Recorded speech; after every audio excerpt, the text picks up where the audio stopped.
Assalamualaikum warahmatullahi wabarakatuh.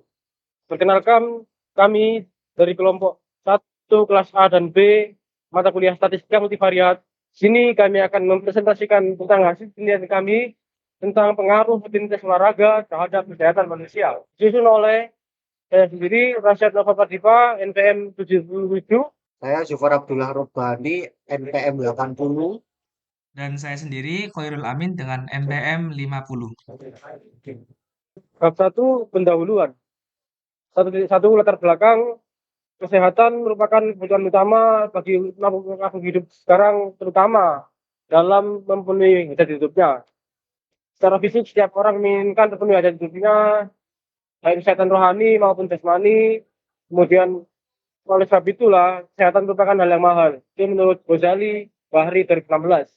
Selanjutnya, untuk menurut Syahri R dan Syah R.A dari 20, pada literaturnya, yaitu mencantumkan bahwasanya manfaat olahraga itu tidak dapat dipisahkan kembali ya. Maupun jangka pandang merupakan daya tawar sendiri untuk olahraga ini merupakan aspek kehidupan yang sangat terpenting. Seperti itu.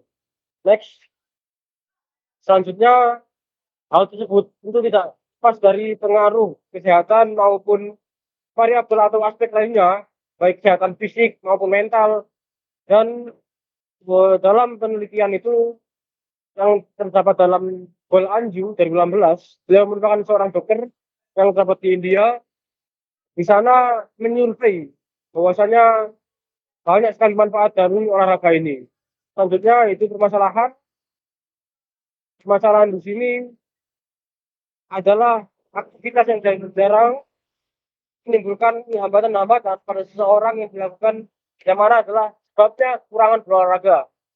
Oleh sebab itu, beberapa surveyor mengajukan pertanyaan-pertanyaan dari kelompok kami, yaitu yang mana dapat disimpulkan bahwasanya masalahannya itu kurang diketahuinya apakah olahraga dapat meningkatkan kesehatan tubuh dengan cara BMI yang ideal. Selanjutnya, yaitu dengan sulitnya menentukan apakah aktivitas olahraga berpengaruh terhadap kesehatan mental seseorang. Lalu untuk tujuan sendiri yaitu ada memastikan apakah konsisten olahraga dapat meningkatkan kesehatan fisik seseorang dan mempertegas apakah olahraga itu dapat meningkatkan kesehatan mental seseorang. Dan manfaatnya ada 3, yaitu baik masyarakat, instansi pemerintah, dan pengembangan ilmu, yang mana dapat terdeskripsikan di bawah ini.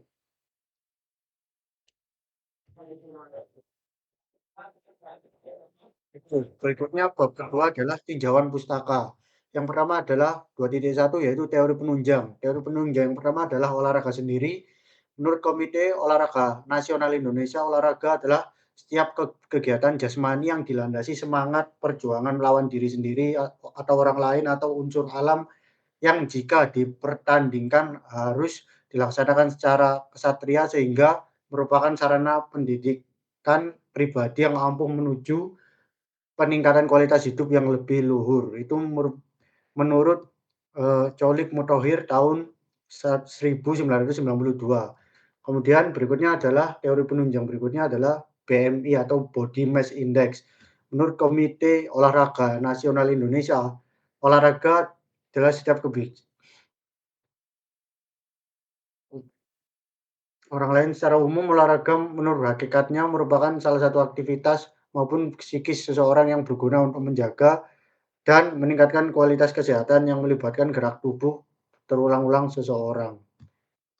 Kemudian yang berikutnya adalah jam tidur. Tidur adalah suatu keadaan yang berulang secara teratur, bersifat reversibel, yang ditandai dengan keadaan rileks dan tingginya peningkatan respon terhadap stimulus eksternal dibandingkan dengan keadaan terjaga, menurut Sadok tahun 2010. Dan untuk kesehatan mental, Freud mendefinisikan kesehatan mental sebagai keadaan yang baik dari tubuh atau bagian-bagiannya, ditandai dengan fungsi normal dan tidak adanya penyakit. Berikutnya adalah penelitian terkait. Di sini ada 4 penelitian terkait. Yang pertama menurut Fitianingsih W dan Rumana N.A. dalam penelitian yang berjudul Hubungan antara Body Mass Index dengan depresi karyawan Universitas Unggul tahun 2018.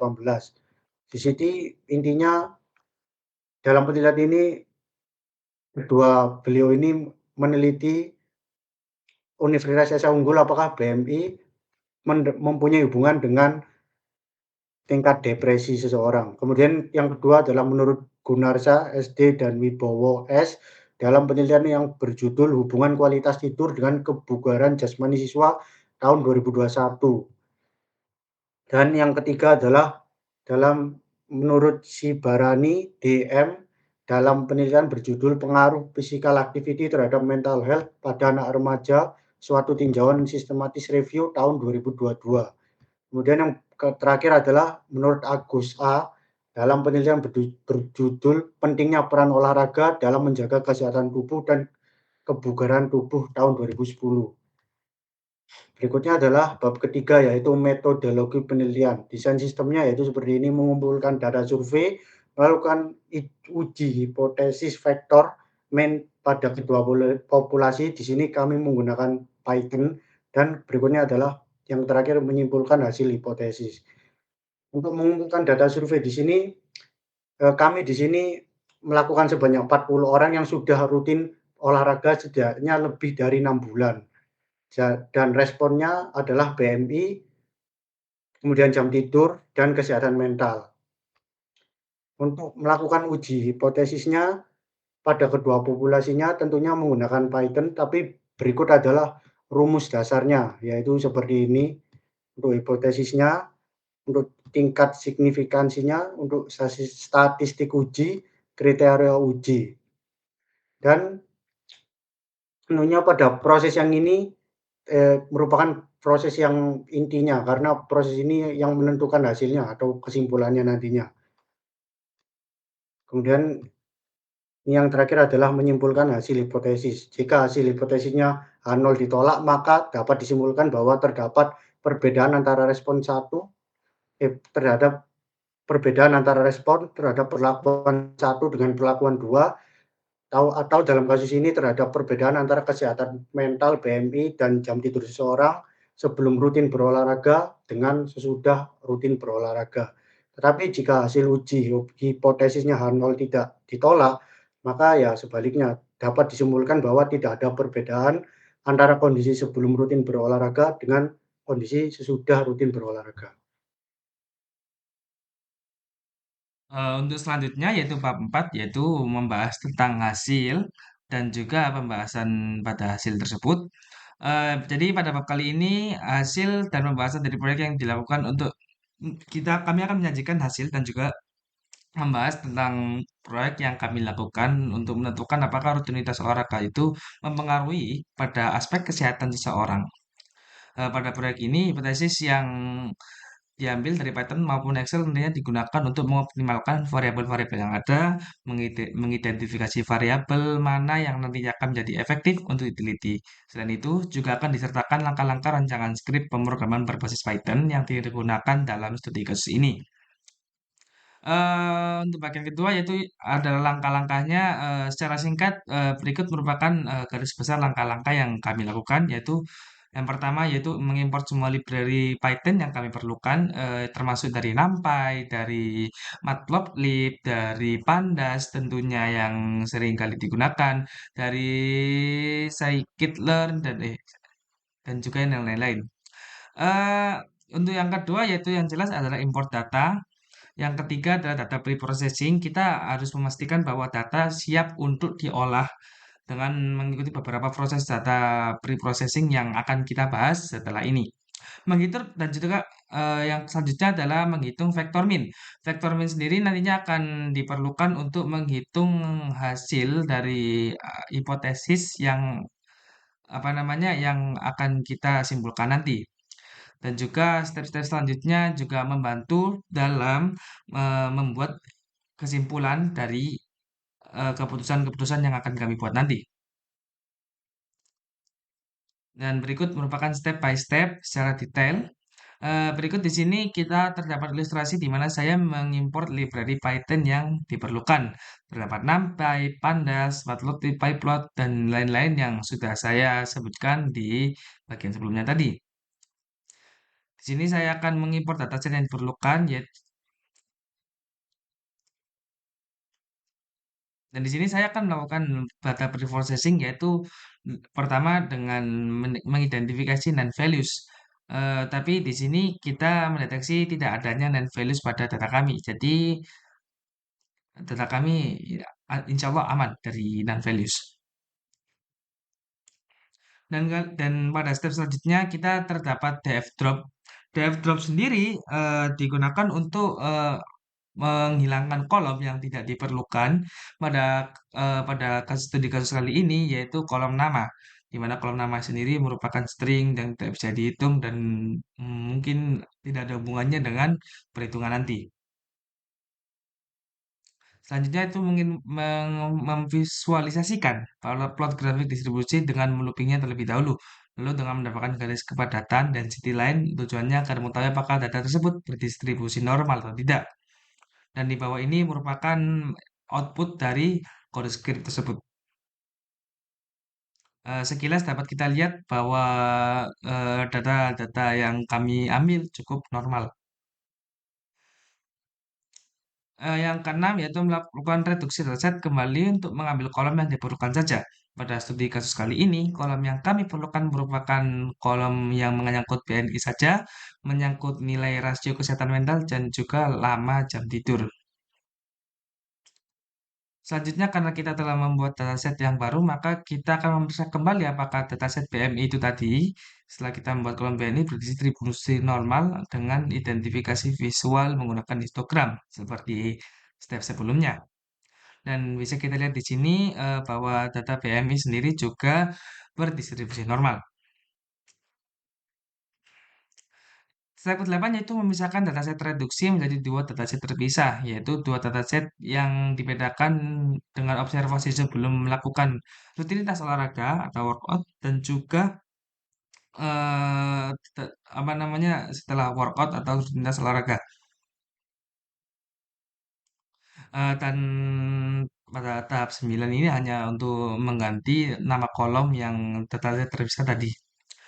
Untuk step ke-10 lalu kita akan membuat sebuah dataset baru di mana dataset tersebut berisi tentang berisi hasil pengurangan dari nilai yang kami jabarkan pada dataset sebelumnya dengan dataset sebelum melakukan rutinitas olahraga dan juga pada dataset setelah melakukan rutinitas olahraga. Dan berikut merupakan logik dari variabel yang akan dimasukkan, seperti df terkurangi dan dengan df sebelum dikurangi df sesudah. Seperti yang saya jelaskan sebelumnya. Dan selanjutnya kita mencari dmin. Dan dalam perhitungan kali ini kami mendapatkan dmin dengan nilai array 0,01, min 2,025, dan min 0,775. Dan di sini kami mengalami beberapa masalah, yaitu dalam menangani matriks transpose di mana pintasan dari NumPy tidak bekerja sesuai yang kami inginkan, maka kami membuat sebuah fungsi baru di mana merupakan fungsi custom di mana kita merubah mentranspose matriks itu sendiri. Dan di sini kita mencari nilai SD atau menilai standar deviasinya.